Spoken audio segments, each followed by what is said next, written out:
అని అంటే ఆగిపోవాలి తప్ప గురువు నిశ్శబ్దంగా ఊరుకుంటే గురుపత్ని యొక్క ఆజ్ఞ గురువుగారి ఆజ్ఞయే. కనుక ఇప్పుడు వెళ్ళాలి అంటే ఇప్పుడు మీకు ఏమిటి చెప్తోంది మహాభారతం? గురువుని సేవించడమేదో గురుపత్నిని సేవించడము అంతే. గురువుగారిని సేవించడం అంటే గురువుగారంటే నాలుగు చెప్తాడండి, గురుపత్నికి ఏమొచ్చండి అనడానికి వీల్లేదు. గురువుగారితో సమాన స్థాయి గురుపత్ని పొంది ఉంటుంది. కాబట్టి ఇప్పుడు ఆవిడ తీసుకురా కుండలములు అంటే బయలుదేరాడు ఉదంకుడు. బయలుదేరి ఆయన వెడుతున్నాడు. ఎంతో దూరం కాదు, చాలా దగ్గరలోనే ఉంది పౌష్యుని యొక్క రాజ్యం. ఆ వెడుతుండగా ఒక ఆశ్చర్యకరమైన సంఘటన ఒకటి జరిగింది. ఒక దివ్యమైనటువంటి పురుషుడు, అంటే మామూలు తేజస్సు కలిగిన వాడు కాకుండా మనుష్య సంబంధమైన తేజస్సు అని నమ్మడానికి వీలు లేనంత గొప్ప తేజస్సు కలిగిన వ్యక్తి ఒక ఎద్దు మీద కూర్చుని ఉన్నాడు. అదే చమత్కారం. మామూలుగా ఎవరో ఒక వ్యక్తి ఎద్దు మీద కూర్చుని దీని పేడ తిను అన్నాడు అనుకోండి, చావతల బావు అంటారా అనరా? ఆ ఎద్దు మీద కూర్చున్నవాడు దివ్యమైన పురుషుడు. అంటే ఆయన కాంతిని చూడగానే ఆ భాష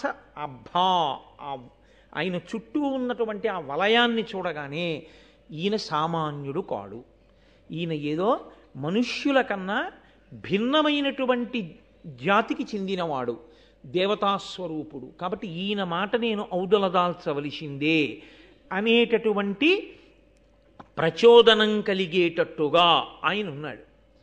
అయితే ఇక్కడ ఒక గమ్మత్తుంది. గురువుగారి మాటలు బాగా వంటపట్టి ఉంటే ఆ వినయం వస్తుంది. గురువుగారి మాటలు వంటపట్టి ఉన్న స్వభావము అని ఒకటి ఉంటుంది.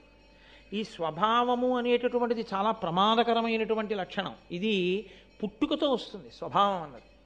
ఈ స్వభావమునందు రజోగుణ తమోగుణ ప్రకోపం యొక్క పాళ్ళు ఎక్కువ ఉన్నాయనుకోండి, అప్పుడు దేవతలు ఏం చేస్తారో తెలుసండి, ఏదైనా పెద్ద కార్యం సాధించవలసి వస్తే ఇదే అడ్డు పెడతారు.